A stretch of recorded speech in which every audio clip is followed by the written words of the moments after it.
So, ayan na yung stylus natin, guys. Hindi pa tapos. Ayan. See? At ito yung style. Ayan. See?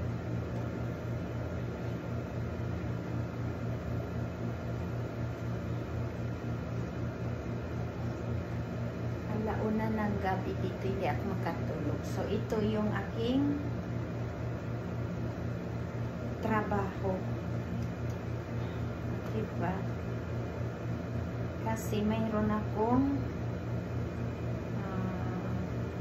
hairstyle sa Friday. So, ayan na, guys.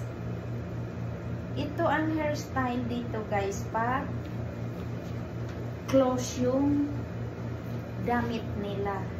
Ayan. So, pwede mo yan siya dito ilagay.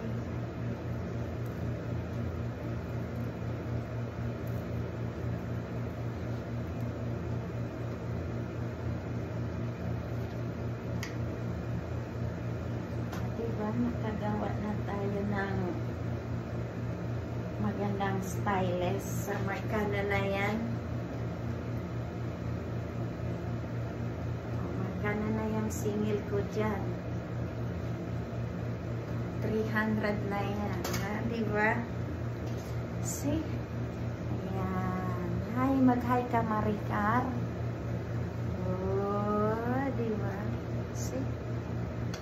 So, yan guys, ang aking simpleng style para sa gown. Pag pwede ito sa bride, ilagay mo lang dyan yung pillow ng bride o kaya, pero pag ganito ang style ng bride guys, dito nilalagay yung pillow niya yan.